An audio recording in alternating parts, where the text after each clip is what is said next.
Damos continuidade ao nosso programa Anatomia do Poder, hoje entrevistando o meu querido confrade, amigo, presidente da Academia Paulista de Direito, a mais antiga Academia de Direito do Estado de São Paulo.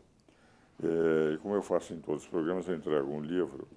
Esse é um livro que eu coordenei, o Tributo, Reflexão Multidisciplinar sobre Sua Natureza, com a colaboração de juristas, economistas, educadores.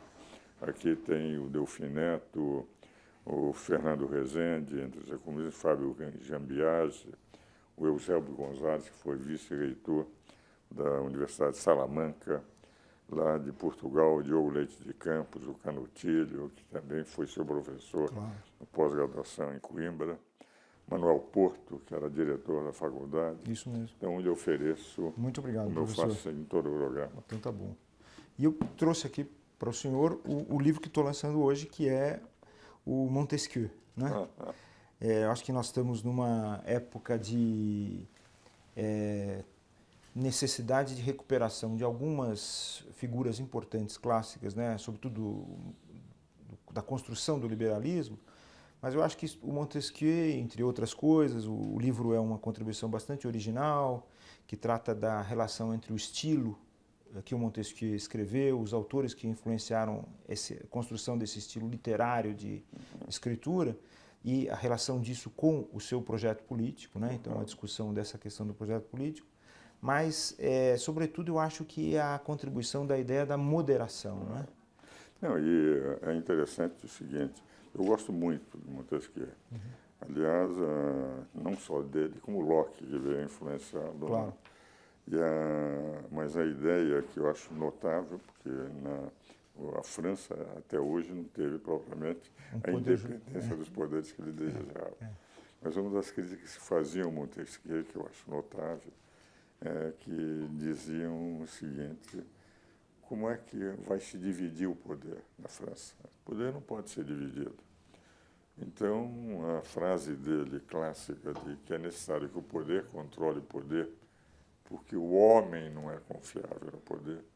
No meu livro, Uma Breve Teoria do Poder, eu cito muito Montesquieu, porque na prática o homem não é confiável no poder. Você pegar o Carl Schmitt, por exemplo, você que é doutor em filosofia, Carl Schmitt, muito criticado na Alemanha, primeiro porque aderiu ao Hitler, depois porque foi perseguido pelo Hitler. Mas ele dizia o seguinte, no Conceito do Político, aquele livro dele, que efetivamente, na teoria das oposições, você tem a oposição na arte entre o belo e o feio, na economia entre o útil e o inútil, na moral entre o bem e o mal, na política entre o amigo e o inimigo. Exatamente. Que é o conceito do Carl Schmitt. E o Montesquieu punha a essência do problema, divisão dos poderes. Exato. E se nós analisarmos a nossa Constituição, como diz no artigo 2º, harmonia e independência dos poderes, harmonia e independência dos poderes. Enquanto os brasileiros não perceberem isso, nós vamos continuar essas turbulências. Patinando, né? Mas eu acho que essa contribuição do Montesquieu é extremamente importante, né? Há várias fontes para isso, né? Quer dizer, primeiro, eu acho que a influência que os moralistas, né, do século XVII tiveram sobre o Montesquieu, Pascal, La Rochefoucauld, La Bruyère e mesmo La Fontaine, com a ideia das fábulas. E, ao mesmo tempo, digamos assim, a tradição filosófica, sobretudo de vertente inglesa, né? Eu acho que a influência de Locke é importante no Montesquieu, mas ele também foi um ledor assim, assíduo de Hobbes. Claro, foi. E foi também digamos assim, alguém que admirava o trabalho que Spinoza teve no sentido da construção da ideia de liberdade, né?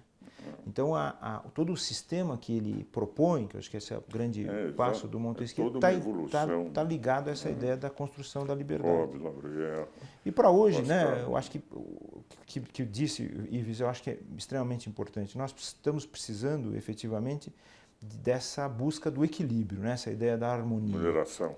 Eu acho que é preciso construir diálogos, construir pontes, não é? Claro. Nós não estamos mais na época dos radicalismos, né? Eu acho que a era das revoluções, ela acabou, não é? Nós não temos, digamos assim, uma perspectiva, não temos mais essa idolatria pela ideia de revolução, ainda bem, não é? Porque a ideia de revolução é uma ideia de uma certa predominância num determinado período de um certo irracionalismo, não é? Então nós precisamos recuperar um pouco essa ideia, essa tradição da ideia de que nós temos uma razão fundadora das relações humanas, quer dizer, aproximar mais as pessoas, né? Então eu acho que é isso que nós estamos precisando, sobretudo aqui no Brasil, e o Brasil, ele não precisa, digamos assim, se ligar a essa corrente internacional, né, que é muito perigosa, que é a corrente dos radicalismos. O Brasil tem muitas coisas importantes a criar, né? Sobretudo nos foros internacionais que eu tenho participado, tanto no Banco Mundial como na UNCITRAL, o que admiram no brasileiro e buscam nos brasileiros, nas brasileiras, é exatamente a capacidade de criação de soluções, né? E criação de soluções conciliatórias, né? Então isso nós estamos passando por uma fase muito difícil na política brasileira, mas essa busca dessas condições é importante. E daí eu acho que o papel da Academia Paulista de Direito, quer dizer, digamos, o protagonismo dela, como referiu na nossa primeira parte, da nossa conversa. O protagonismo pode ser no sentido de mostrar qual é, digamos assim, o papel do direito nisso, né? Nós estamos ainda, o Brasil ainda vive, digamos assim, uma situação muito precária em que o direito tem que se adequar muito às conveniências políticas. Isso não pode mais acontecer, né? Eu acho que o direito tem uma capacidade civilizatória extremamente importante, ele tem uma contribuição para a política maravilhosa, quer dizer, todos esses juristas que nós estamos falando, Montesquieu foi um juiz, no parlamento lá de Bordeaux, Locke era um cultor do direito, mas o Hobbes especificamente era um jurista, Bacon... Aliás, foi o que realmente procura dar no Leviatã uma visão assim do Estado, embora uma dose de pessimismo muito grande, né? Claro, mas é um pouco isso que é o momento que eles estavam vivendo, e um pouco isso, que eu acho que isso é importante a gente sempre refletir nessas duas coisas. O pessimismo que eles viveram na construção do Estado moderno é um pouco o pessimismo que nós estamos vivendo hoje. E essas situações de crise, eu acho que é importante dizer isso sobretudo para os jovens. Eu acho que o grande projeto da academia para os jovens, elas permitem a criatividade e permitem a construção de grandes doutrinas, grandes teorias. Não há filósofo no mundo, né, desde Platão, que não tenha vivido numa situação de crise, né? Platão viveu o período sério da Guerra do Peloponeso, mas, no entanto, a filosofia dele é extraordinária, né? Quer dizer, na construção dos diálogos, do estilo e assim por diante. Então, eu acho que a filosofia aliás, ela tem esse... que, de alguma forma, uma influência ateniense sobre o pensamento de Montesquieu, porque, de certa forma, a tripartição de poderes. E a Guerra do Peloponeso foi uma guerra em que, na verdade, pela primeira vez, a Grécia se uniu em dois blocos grandes entre Esparta e Atenas. Pois é. E saiu perdendo, né? Porque a Esparta, depois de 20 e poucos anos, 27. A derrota mas o livro A Guerra do Peloponeso do Tucídides é um livro maravilhoso. Tucídides é fantástico. E sobretudo na construção do estilo. Mas eu acho que saiu perdendo, né? Porque o que houve de derrota foi a democracia, né? A experiência democrática. Mas foi também por, digamos o seguinte, apesar do domínio da Magna Grécia, etc., de Atenas, o que você tinha era, do ponto de vista militar, Esparta sempre levou vantagem sobre Atenas. Claro. Lá era um grupo de pensadores, Esparta era um grupo de guerreiros. Exatamente. Quer dizer, e a função de alguns elementos dentro de Atenas, que depois bandearam para Esparta. Pois é. E tem até aquela passagem muito interessante do Tucídides, em que os espartanos estão conversando e estão criticando os atenienses, dizendo que os atenienses gostam de falar muito. Exatamente, que era verdade. E os atenienses gostavam de falar porque eles gostavam de deliberar, né? Exatamente. Quer dizer, um direito sagrado era da pessoa usar a palavra, né? Exato. Isso é uma coisa que nós guardamos até hoje, né? Passa por todo esse processo. Nós, advogados, mais do que os outros. E somos criticados por isso. Agora, e esse congresso que você vai fazer agora? Bom, agora nesse ano nós vamos fazer várias coisas na academia. Nós vamos ter o Congresso Internacional, o segundo Congresso Internacional. Eu já fiz contato com os chineses para participarem desse congresso, porque lembra-se que no ano passado nós trouxemos Portugal, Espanha, França, a Suíça e a Grécia. Certo.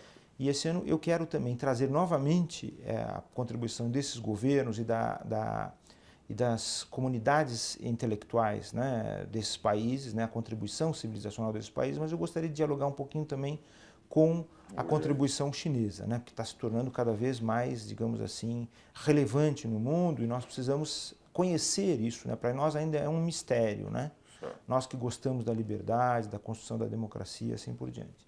E nós vamos então trabalhar um pouco a ideia da democracia e da justiça, né? O ano passado nós falamos dos direitos humanos e da Constituição, evidentemente, mas esse ano eu acho que é o momento que nós falamos de democracia e justiça. Quais são, digamos assim, as virtualidades de um Estado democrático de direito? Como é que nós vamos garantir, digamos assim, a sua preservação? Mas, sobretudo, olhando para a justiça. Quer dizer, qual é o papel da justiça nesse sistema da separação de poderes? Como é que a gente pode contribuir para que o Brasil seja um país melhor? Quer dizer, como é que a gente pode dar, digamos assim, não apenas a contribuição dos juízes, mas também dos advogados, promotores, enfim, de todas as profissões, de todos os juristas, como é que nós podemos pensar o direito ao mesmo tempo levando em consideração as consequências econômicas, sociais, não é, das nossas decisões. Porque nós não podemos nos blindar como se o direito fosse uma ciência totalmente fechada, nós temos que nos abrir para a sociedade. Então, na medida que nós temos a academia como um instrumento, a gente pode, digamos assim, levar esse programa, que eu diria assim, de política do direito, né? Quer dizer, no sentido mais nobre do termo, no sentido mais nobre da valorização daqueles princípios que só o direito pode fornecer para a sociedade. Meu caro Alfredo, eu agradeço muito a sua presença no programa. O tempo nesse programa é um inimigo permanente, porque é tão limitado. E lá estaremos juntos de novo no Congresso.